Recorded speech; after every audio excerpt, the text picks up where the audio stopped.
हम ही को कातिल कहेगी दुनिया, हमारा ही कत्लेआम होगा। हम ही कुएं खोदते फिरेंगे, हम ही पे पानी हराम होगा।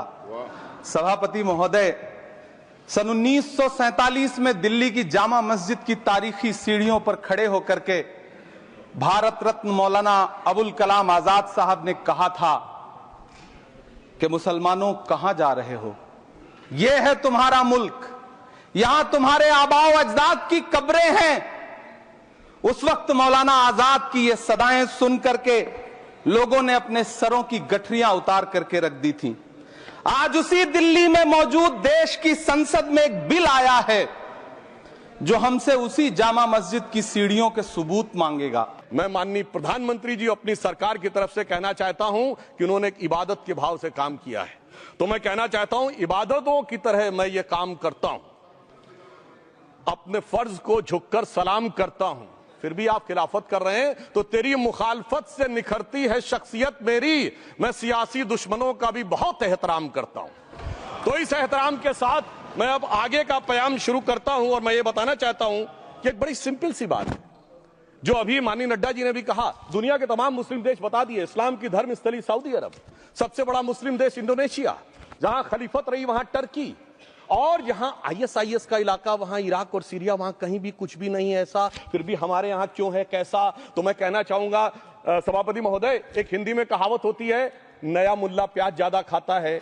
परंतु यहां तो जो गैर मुल्ला प्याज बहुत खा रहा था और इतना खा रहा था कि आंसू निकल रहे थे गरीब मुसलमान के भी और देश के भी। इसलिए मैं कहना चाहता हूं सभापति महोदय, अगर छोड़ दीजिए भारत की बात करिए तो क्या ऐसी कोई शक्ति सिखों के पास है, ईसाइयों के पास है, यहूदियों के पास है, पारसियों के पास है? नहीं है। छोड़ दीजिए, इस्लाम के अंदर आइए। अगर इतना भाईचारा है तो ये सुन्नी वक्फ बोर्ड और शिया वक्फ बोर्ड अलग क्यों है मेरे भाई? जमीन पे एक दूसरे पे एतबार नहीं है, सिर्फ सियासत के लिए साथ में आने की बात है। ये भी जरा सोचने की बात है। और जो अकलियतों में भी अकलियत है, आगा खानी है, बाकी है, जो बोहरा है, उनकी तो कोई गिनती नहीं है। हमारी सरकार ने पहली बार मुस्लिम समाज के अंदर भी ईमानदारी से सबको समान प्रतिनिधित्व देते हुए एक नई सुबह के नए वक्फ का आगाज किया है। इसके लिए मैं सरकार को बधाई देना चाहता हूं। कल किरण रिजिजू जी कह रहे थे कि रेलवे की जमीनें देश की जमीनें हैं, डिफेंस की जमीनें देश की जमीनें हैं। हां मंत्री जी, हैं, बिल्कुल हैं। ये जो वक्फ की जमीनें हैं, ये हमारे पुरखों ने धार्मिक कामों के लिए डोनेट किया है, तो हम भी तो इसी देश के नागरिक हैं, हम भी तो इसी देश के बेटे हैं, तो वक्फ की जमीनें भी तो इसी देश की जमीनें हैं। उनको पराया क्यों बोलते हैं आप? सभापति महोदय, अशफाकुल्लाह खान जब फैजाबाद की जेल में फांसी के फंदे पर झूल रहे थे तो इसी देश की जमीन के लिए झूल रहे थे ना। सभापति महोदय, अंडमान की जेल में काला पानी की सजा काटकर अपनी जान देने वाले मौलाना फजले हक खैराबादी हो या शेर खान अफरीदी हो, वो भी तो इसी जमीन के लिए अपनी जान दे रहे थे ना।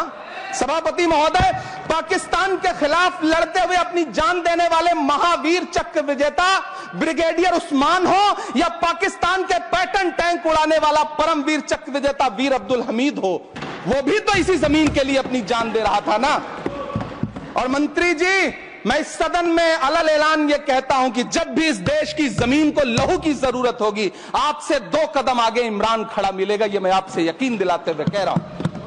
ताजमहल का उल्लेख आता है सभापति महोदय, तो एक प्यास मुझे याद आ जाती है। जब शाहजहां जेल में था और दूर से उस ताजमहल को देखता था और उसे सिर्फ एक सुराही पानी मिलता था और उसने औरंगजेब से कहा एक सुराही पानी और भिजवा दो, तो जानते उसने मना कर दिया। तो दुखी होकर शाहजहां ने फारसी में लिखा, ए पिसर तू अजब मुसलमानी, जे पिदरे जिंदा आप तरसानी, आफरीन हिंदुआन सदबार, जे देहंद पिदरावा मुर्दा देवम आप। मतलब तू कैसा मुसलमान है जो जिंदा बाप को पानी के लिए तरसा रहा है? तुझसे तो आफरीन 100 बार उन हिंदुओं को है जो पितृपक्ष में मरे हुए बाप को भी पानी देते हैं।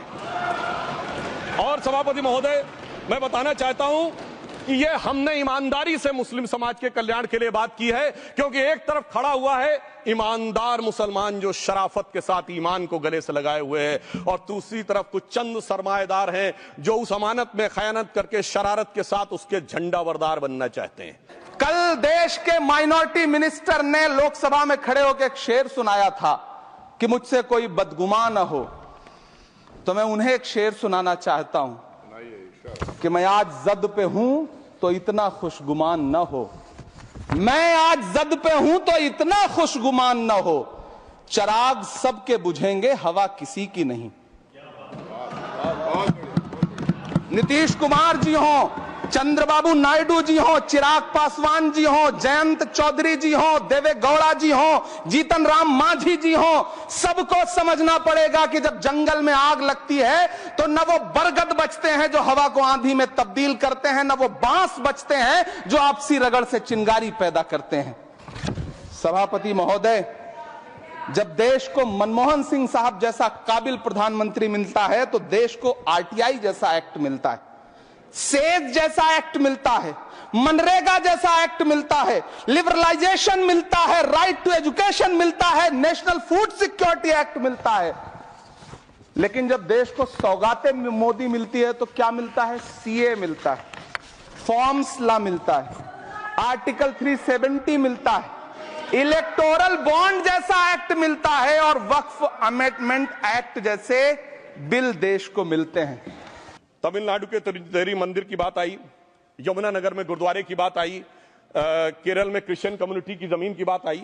बहुत सारे लोग प्लेसेस ऑफ वर्शिप के एक्ट की बात करते हैं, तो as per places of worship act Tamil Nadu का मंदिर का तो स्टेटस नहीं चेंज हो सकता भाई। 15 अगस्त 47 के बाद किसी प्लेस ऑफ वर्शिप का स्टेटस नहीं चेंज हो सकता, तो वक्फ बोर्ड को क्लेम फॉरफिट कर देना चाहिए, because it is in contrast to the places of worship act. परंतु अब सुनिए, यही गुरुद्वारे के बारे में भी होना चाहिए। मगर सभापति महोदय, चाहे वक्फ बोर्ड का एक्ट हो, चाहे प्लेसेस ऑफ वर्शिप एक्ट हो, एक ही को फायदा होना है, जिसे कहावत में कहते हैं खरबूजा छुरी पर गिरे या छुरी खरबूजे पे गिरे, आखिर में कटना भगवे रंग के खरबूजे को ही होता है। अब मैं यह भी बताना चाहता हूं कि इन संपत्तियों के द्वारा जो कुछ हुआ, उन्होंने इतनी चीजों को लिया है, इतनी चीजों को लिया है। एक पुराना उर्दू का शेर है कि मिटे नामियों के निशान कैसे कैसे, और ये जमीन खा गई आसमां कैसे कैसे। कि चिरागों के सफर में दबदबा हो आंधियों का, तो फिर अंजाम जुल्मत के सिवा कुछ भी नहीं होगा। ये दुनिया नफरतों के आखिरी स्टेज पर है, इलाज इसका मोहब्बत के सिवा कुछ भी नहीं होगा। मैं भावुक हूं, मेरी पलकें गीली हैं। अगर देश की एक बहुत बड़ी आबादी को लगता है कि आप उसका भला करने के लिए नहीं, बल्कि उनकी इबादतगाहों, उनकी कब्रिस्तानों, उनकी खानकाहों को बर्बाद करने का बिल ला रहे हैं, तो फिर आप अगर समझाने में नाकामयाब रहे हैं तो यह आपकी नाकामयाबी है। पहले समझाइए, उसके बाद कोई बिल लेकर के आइए, तब शायद हम आपका इतनी पुरजोर तरीके से विरोध ना करें। तो नदीमुल हक साहब ने जो बोला था ना, किसी के बाप का हिंदुस्तान थोड़ी है, बिल्कुल मैं कहना चाहता हूं, जिन्होंने इस देश के लिए खून बहाया, उनके बाप का हिंदुस्तान है, उस गरीब मुस्लिम कारीगर के बाप का हिंदुस्तान है। पर जो ये कहते हैं कि आगरे का लाल किला किसके बाप ने बनवाया, आगरे का किला किसके बाप ने बनवाया, दिल्ली का किला किसके बाप ने बनवाया, हैदराबाद का चार मीनार किसके बाप ने बनवाया, उसके बाप का यह हिंदुस्तान नहीं है।